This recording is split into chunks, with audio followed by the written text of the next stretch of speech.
बहुत समय पहले की बात है। एक फौजी था। ना उसका कोई माता पिता, ना भाई बहन, ना पत्नी, न संतान। वो अकेला था और जो भी कमाता ईमानदारी से फौज में ही जमा करता जाता।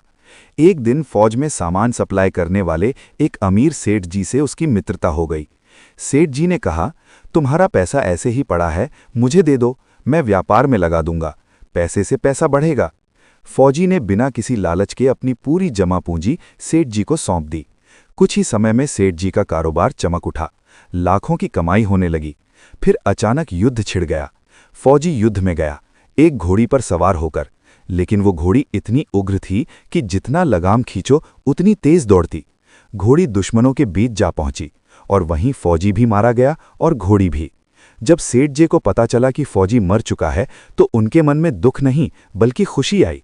उन्होंने सोचा, अब पैसा लौटाना भी नहीं पड़ेगा, कोई वारिस भी नहीं है। कुछ ही दिनों बाद सेठ जी के घर एक पुत्र ने जन्म लिया। सेठ जी की खुशी का ठिकाना न रहा। मिठाइयाँ बटी, ढोल बजे। लड़का बड़ा हुआ, होशियार निकला, पढ़ा लिखा, समझदार। समय आया, लड़के की शादी कर दी गई। घर में सुंदर बहू आई, घर खुशियों से भर गया।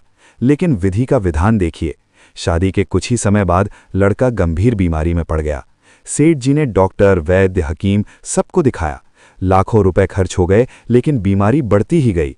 अंत में डॉक्टर ने कह दिया, अब ये रोग लाइलाज है, 2-3 दिन का मेहमान है। रास्ते में एक व्यक्ति मिला, उसने कहा, मेरे पास एक वैद्य हैं, 2 आने की पुड़िया देते हैं, मुर्दा भी उठ खड़ा होता है। सेठ जी आशा में दौड़कर पुड़िया ले आए। जैसे ही पुड़िया खिलाई गई, लड़के ने प्राण त्याग दिए। घर में कोहराम मच गया, गांव भर में शोक छा गया। नवविवाहिता बहू जवानी में विधवा हो गई। तभी वहां एक महात्मा आए। महात्मा बोले, सेठ जी, आज क्यों रो रहे हो? सेठ बोले, मेरा जवान बेटा मर गया। महात्मा मुस्कुराए और बोले, जिस फौजी का पैसा आपने रखा था वही अपना हिसाब पूरा करने बेटा बनकर आया था। पढ़ाई, खाना पीना, शादी, इलाज सब कुछ ब्याज सहित वसूल करके अब चला गया। सेठ कांप गए। सेठ बोले, लेकिन बहू का क्या दोष? महात्मा बोले, वो वही घोड़ी है जिसने युद्ध में धोखा दिया था, आज उसने भी जवानी में धोखा पाया। महात्मा ने कहा, यह संसार कर्मों का लेखा जोखा है, जो समझ गया वही भवसागर पार कर गया।